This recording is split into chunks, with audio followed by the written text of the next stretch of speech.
Here's an Amish farmer who pulls 50 pounds of sweet potatoes from a single black trash bag. No raised beds, no garden plots, no expensive grow containers, just a standard contractor bag, the kind you can buy at any hardware store for under $2.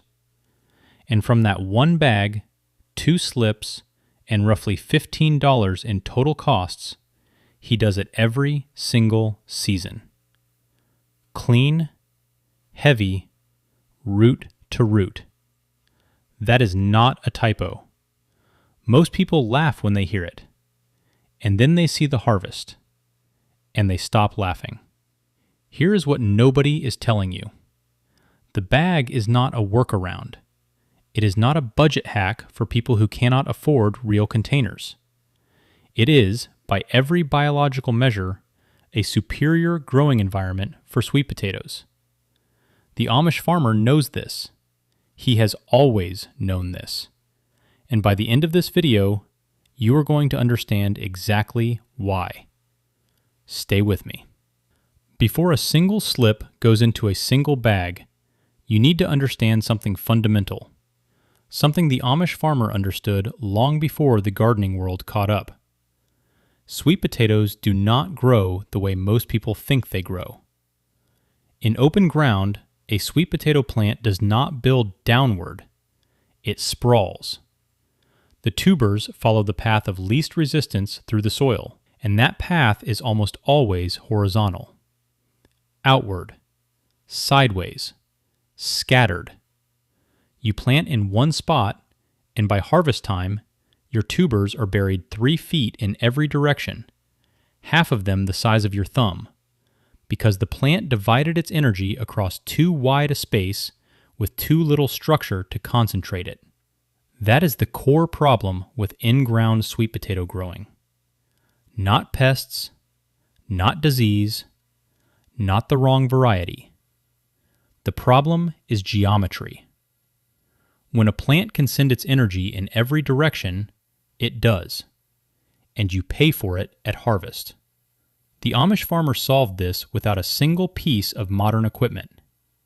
With a $2 bag and an understanding of how this plant actually works underground. Here is where physics comes in.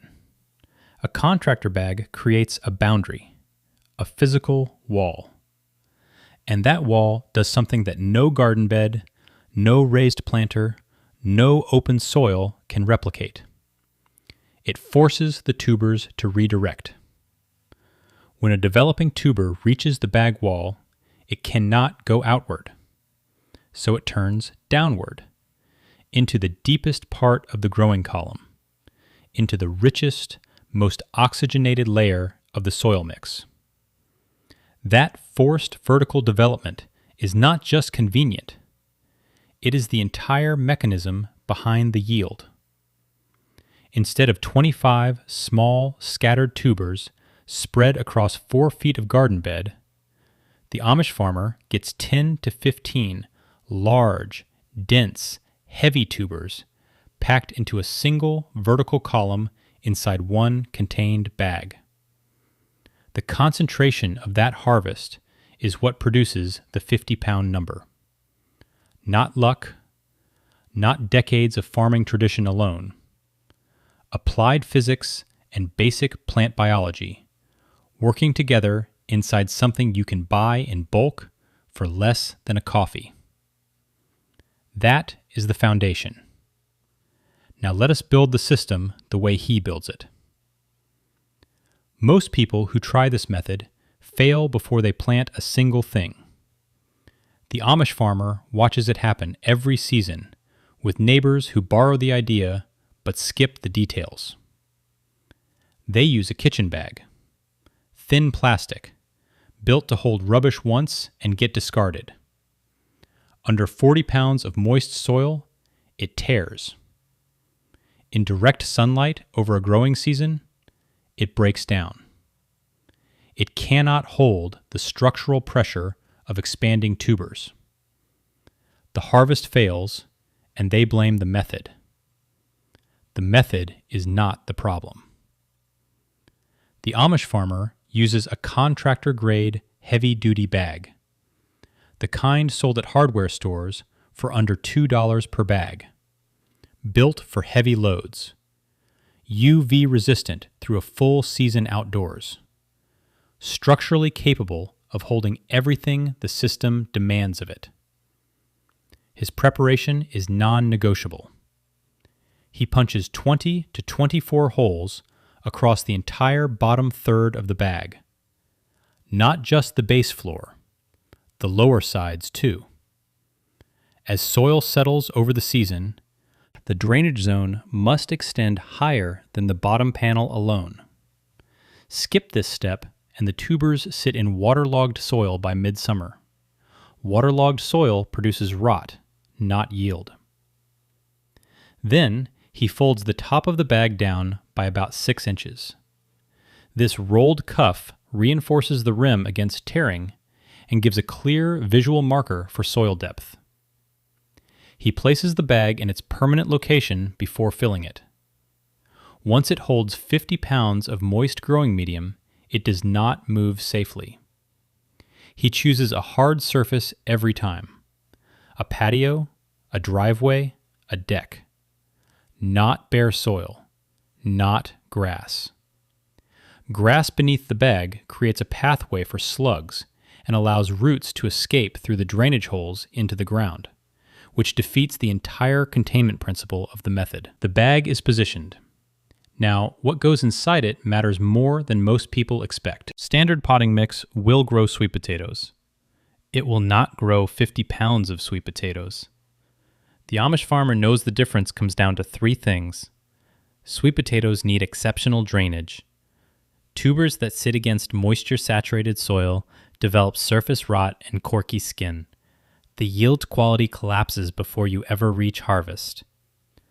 They need a loose, friable texture throughout the entire column.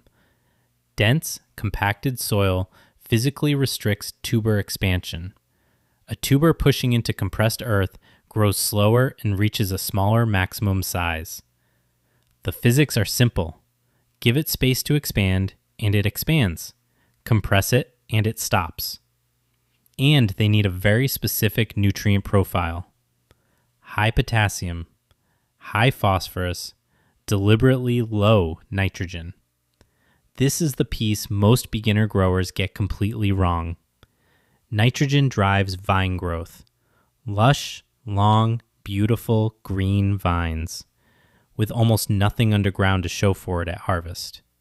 Feed a sweet potato plant nitrogen, and it builds a canopy. Feed it potassium and phosphorus, and it builds its roots. Here is the exact blend the Amish farmer uses. 50% standard potting mix as the base. 30% coarse horticultural sand, not fine beach sand or play sand, to dramatically improve drainage and reduce compaction across the season. 15% perlite for additional aeration and structural integrity across months of settling. And 5% wood ash sourced from the fireplace. Wood ash is one of the highest natural potassium sources available to any grower. It feeds tuber development directly and shifts the plant's energy away from vine production toward root production. If wood ash is not available, a small amount of kelp meal or green sand worked into the base blend before filling is the right substitute. He fills the bag to within 8 inches of the rolled cuff. That gap is not wasted space. It is one of the most powerful yield multiplying tools in the entire system, and he uses it at exactly the right moment. We will come back to it. Sweet potatoes are drought tolerant once established. That single fact, misunderstood and misapplied, is behind more failed harvests than any other variable in the system. Drought tolerant does not mean drought is preferred. And the timing of watering, far more than the frequency, is what the Amish farmer points to when asked why his yields are what they are. In the first 2 weeks after planting, he waters consistently and generously. The slips are building their root systems. They need reliable moisture to push roots downward into the full depth of the column. He checks the bag daily. pushes a finger 4 inches into the soil at the edge of the bag, away from the plant and away from any risk of disturbing young roots. If it reads dry at 4 inches, he waters deeply. If it reads moist, he walks away and checks again tomorrow. After the 2-week establishment window, once vigorous vine growth appears above the surface, the strategy shifts entirely. Now he allows the top 3 to 4 inches of soil to dry between waterings, then waters deeply until water flows freely from every drainage hole. This deep and dry cycle does something that no other watering approach replicates. The dry period signals the plant that surface moisture is unreliable. The plant responds by sending roots and tubers deeper into the column, chasing the persistent moisture in the lower layers. That downward pursuit of moisture is what drives tuber depth. And tuber depth in a contained column is directly correlated with tuber size. Deeper tubers have more vertical space to expand. They encounter less compaction pressure.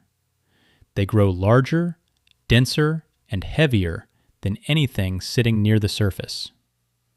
For sunlight, the bag goes where it receives no less than 6 hours of direct sun per day. 8 hours is optimal. 10 hours will push vine growth into aggressive territory that requires active management. Which brings us to the most underestimated step in the entire method. By week 4 to 6, the bag is producing vines, long, vigorous, spreading vines that can reach 6 to 8 feet in length by midsummer. And here is the decision point, where most growers unknowingly destroy their own harvest. They let the vines sprawl across the ground. Where a vine touches moist soil, it roots. And when it roots, it begins building its own tuber system in that external location, outside the bag. The plant is now feeding 2 separate root networks simultaneously. The one inside the bag that can be harvested, and the one scattered across the ground that likely cannot. The plant divides its energy between both systems. The bag tubers get smaller. The ground tubers are scattered and underdeveloped. Total yield drops significantly. The Amish farmer lifts his vines. Every 7 to 10 days, he walks the perimeter of the bag and gently lifts any vine that has made contact with the ground, rolls it back toward the bag, coils it loosely around the base. 10 minutes of maintenance every week and a half keeps 100% of the plant's energy concentrated inside the container where it belongs. Now, remember that 8-inch gap above the soil line from when the bag was filled? This is the moment it was built for. At week 4, the Amish farmer adds a 3-inch layer of his soil mix into that gap. At week 8, another 2 to 3 inches. As that new soil covers the main stem, the newly buried section creates additional tuber initiation sites along the length of the stem. More buried stem, more initiation sites, more tubers. This is hilling, the same principle as horizontal slip planting applied progressively across the growing season. Vine lifting and hilling together form the compounding mechanism at the center of this system, the technique that takes a good harvest and makes it genuinely extraordinary. Hill at week 4. Hill again at week 8. Lift vines every 10 days without exception, and then let the plant do what it was built to do. The Amish farmer does not harvest by calendar alone. He reads the plant. Sweet potatoes need 100 to 120 frost-free days from slip planting to full maturity. He marks the planting date, counts forward 100 days. That is the earliest possible harvest window. The calendar is the baseline, not the signal. The signals come from the plant itself. The first is vine yellowing. When the lower, oldest leaves begin to turn yellow and dry as a natural progression from the base outward, not from drought or disease, the plant is beginning to redirect its energy downward. It is finishing its above-ground phase and consolidating resources into the tubers underground. The plant is almost done. The second is vine tip dieback. When the newest growth at the very ends of the longest vines begins to shrivel and recede rather than pushing new leaves, the plant has entered its final maturation phase. He harvests within 2 weeks of observing tip dieback. The third is the soil pull test. He pushes his hand into the soil at the edge of the bag as far as he can comfortably reach and feels for a tuber. If the skin feels firm and set, resistant to his thumbnail, the tuber has reached harvest readiness. If the skin scratches easily under light pressure, he closes the bag and gives it another 10 days. When all 3 signals align, harvest day has arrived. Now I want to hear from you. Are you building this system this season? Which variety are you planting? Beauregard, Covington, Georgia Jet, or something local to your region? Drop it in the comments.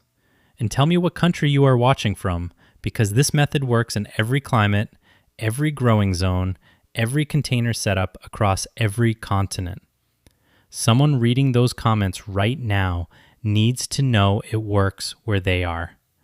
Your location and your experience might be exactly the encouragement they need to start. Share this with one person who told you container growing cannot produce real food. Because if an Amish farmer can pull 50 pounds from a trash bag, so can you. See you in the next one.